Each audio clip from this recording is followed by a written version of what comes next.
નમસ્તે, તમારા બધાનું મારા રસોડામાં એટલે કે મારી ચેનલ કિચન ઓફ હેરીનામાં સ્વાગત છે. આજે આપણે દહીંવડા બનાવવાના છીએ. ઘણી વખત થાય છે શું કે દહીંવડા તો ખાવા હોય છે પણ દાળ પલાળવાનું ભૂલી જઈએ છીએ.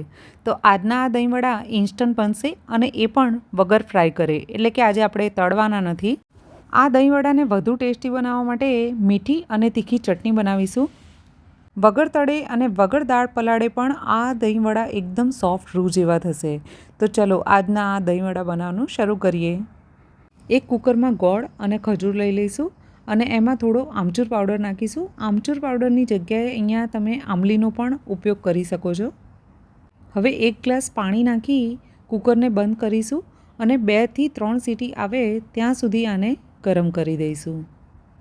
3 સીટી આવ્યા પછી કુકરને ઠંડુ થવા દેવાનું છે. કુકર ઠંડુ થાય ત્યાં સુધી લીલી ચટણી બનાવી દઈશું.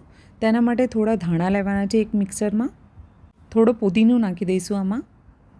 હવે આમાં નાખીશું 1 શિમલા મરચું, નાનું જોઈને નાખવાનું છે, 2 લીલા મરચાં, થોડા સિંગદાણા, થોડું નાખીશું જીરું, 1 નાની ચમચી ખાંડ, થોડું સંચર મીઠું, સ્વાદ પ્રમાણે મીઠું અને થોડો લીંબુનો રસ નાખીશું. હવે થોડું પાણી નાખી અને આને સારી રીતે પીસી અને ચટણી બનાવી દઈશું. લીલી ચટણી તૈયાર છે. તો હવે દહીંવડા માટે બેટર તૈયાર કરીશું. દહીંવડા માટે આપણે જે સોજી વાપરવાના છીએ એ એકદમ ઝીણી વાપરવાની છે. 2 મોટી વાડકી ભરીને મેં સોજી લીધી છે. આ સોજીને હવે હું એક વખત મિક્સીમાં પીસી લઈશ. મિક્સીમાં એક વખત પીસી લીધા પછી સોજી ખાસી ઝીણી થઈ જશે. હવે એમાં સ્વાદ અનુસાર મીઠું નાખી દઈશું અને દહીં નાખીશું. 2 વાડકી સોજી લીધી છે તો એની સામે 1 વાડકી દહીં અને થોડું જરૂરત પ્રમાણે પાણી નાખી અને એકદમ સારો ગોળ તૈયાર કરીશું. અહીંયા સોજીમાં બાઇન્ડિંગ સરખું લાવવા માટે તમે ઈચ્છો તો 2 ચમચી ચોખાનો લોટ પણ નાખી શકો છો. જો તમને મારી રેસિપીઓ ગમતી હોય તો ચેનલને સબસ્ક્રાઈબ કરી લો અને સાથે આપેલી ઘંટડી બી દબાવી દેજો, તાકી જ્યારે હું નવી રેસિપી નાખું ને મારી ચેનલ ઉપર તો એની નોટિફિકેશન તમને તરત મળી જાય. જો દહીંવડા માટે આપણે જે ગોળ તૈયાર કર્યો છે ને એ ગોળ અત્યારે આટલો કાઠો રાખવાનો છે. જરૂર પડશે તો પછી પાણી નાખીશું, પણ અત્યારે આને 15 મિનિટ માટે રેસ્ટ આપીશું. હવે દહીંવડાનું દહીં કેવી રીતે તૈયાર કરવાનું છે એ ખાસ જોઈ લો. અહીંયા એક ચાળણી આ રીતે મૂકી દેવાની છે અને એમાં જે દહીં તમે વાપરવાના છો એ આમાં લઈ લેવાનું છે અને એમાં ખાંડ પણ નાખી દેવાની છે. ખાંડ અહીંયા તમારે દળેલી જ નાખવાની છે. અને દહીંવડા માટે તમે જે દહીં વાપરો છો ને એ ફૂલ ફેટ દૂધથી બનેલું જે દહીં હોય છે ને એ જ વાપરવું. જુઓ આ રીતે બિલકુલ ખાંડ પણ મોઢામાં નહીં આવે, એ બી સરસ મિક્સ થઈ જશે અને દહીં પણ તમારું એકદમ સરસ ફાટ્યા વગરનું તૈયાર થશે. હવે આમાં થોડું મીઠું નાખી દઈશું. મારા ઘરમાં થોડી તીખી બુંદી બી અમે નાખીએ છીએ, જેનાથી જો દહીં થોડું પતલું હોય ને તો પણ એ આ બુંદી નાખવાથી જાડું થઈ જાય છે. હવે આને મિક્સ કરી દહીંને ઠંડુ થવા માટે મૂકી દઈશું.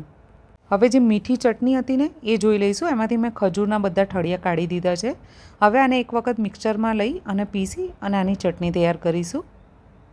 એ પહેલાં આમાં થોડા મસાલા કરી દઈશું, જેમાં નાખીશું થોડું ધાણા જીરું, થોડો ચાટ મસાલો નાખીશું, જેનાથી ચટણી બહુ ટેસ્ટી બનશે અને દહીંવડામાં મિક્સ થશે તો દહીંવડા બી બહુ ટેસ્ટી લાગશે. થોડું લાલ મરચું નાખીશું અને થોડું શેકેલું જીરું નાખીશું.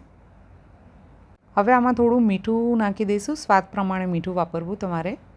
હવે આને પીસી દઈશું. જો આ રીતની એક વખત થીક ચટણી તૈયાર થઈ જાય ને પછી આમાં તમે ઈચ્છો તો થોડું પાણી નાખી અને પતલી કરી શકો છો. હવે દહીંવડાના બેટરમાં થોડા મસાલા કરીશું, જેમાં થોડું વાટેલું આદું, થોડા વાટેલા મરચાં નાખીશું, 1 ચમચી જીરું નાખી દઈશું. હવે 1 પેકેટ ઈનો નાખી દઈશું. ઈનો તમારે જો દહીં વધારે ખાટું ના હોય ને તો સરખો જ નાખો, એનાથી દહીંવડા એકદમ પોચા રૂ જેવા થશે.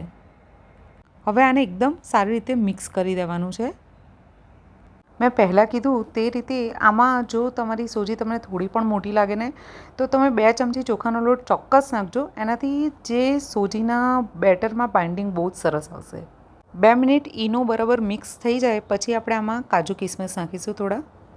હવે એક બાજુ દહીંવડાને લેવા માટે પાણી તૈયાર કરી દઈશું, જેમાં પાણીમાં થોડી હિંગ નાખી દઈશું, જેનાથી દહીંવડામાં ફ્લેવર સારું આવશે. હવે આ રીતે જે અપ્પે સ્ટેન્ડ આવે ને એમાં થોડું તેલ મૂકવાનું છે અને એના પછી એમાં જે આપણે દહીંવડાનું બેટર તૈયાર કર્યું છે ને એ આ રીતે મૂકી અને એને ઢાંકી દઈશું અને 2-2 મિનિટ બંને બાજુ થવા દઈશું. આ દહીંવડા બનાવો ને ત્યારે ભલે 2 થી 4 મિનિટ થશે તો વાંધો નહીં, પણ ગેસની ફ્લેમ એકદમ ધીમી રાખવાની છે, એટલે જે દહીંવડા છે એ વચ્ચેથી બિલકુલ પણ કાચા ના રહે. દહીંવડા તૈયાર થઈ ગયા પછી એને પાણીમાં નાખી દઈશું, પણ પાણીમાં નાખવા ઓપ્શનલ છે. અગર જો તમારે આ સ્ટેપ સ્કીપ કરવું હોય તો વગર પાણીમાં નાખે પણ તમે આ દહીંવડા બનાવી શકો છો. 5 થી 10 મિનિટ પાણીમાં પલાળી પછી કાઢી અને થોડીવાર ફ્રીઝમાં રાખશો તો એ ઠંડા દહીંવડા સારા લાગશે. આ ઠંડા દહીંવડાને સર્વ કરીએ. જો એકદમ સોફ્ટ રૂ જેવા બને છે, અને એમાં પણ જે રીતે મેં તમને દહીં ને ચટણીને બતાવ્યા છે ને એ રીતે બનાવજો તો આ બહુ જ ટેસ્ટી બનશે. આ દહીંવડા એટલા ટેસ્ટી બને છે ને કે દાળ પલાળીને તમે જે દહીંવડા બનાવો છો ને એ પણ આની સામે તમને ફીકા લાગશે. તમે ઈચ્છો તો ઉપર થોડા દાડમ, ચાટ મસાલો અને થોડા બારીક સેવ અને લીલા ધાણા બી નાખી શકો છો. તો વગર દાળ પલાળે અને તળ્યા વગરના આ દહીંવડા એક વખત ઘરે જરૂર બનાવજો અને મને કહેજો કે તમને આ રેસીપી કેવી લાગી. જો આ દહીંવડાની રેસીપી તમને ગમી હોય તો એને લાઇક કરી અને શેર કરવાનું ભૂલતા નહીં, અને ચેનલને સબસ્ક્રાઈબ ના કરી હોય તો જરૂર કરી લેજો.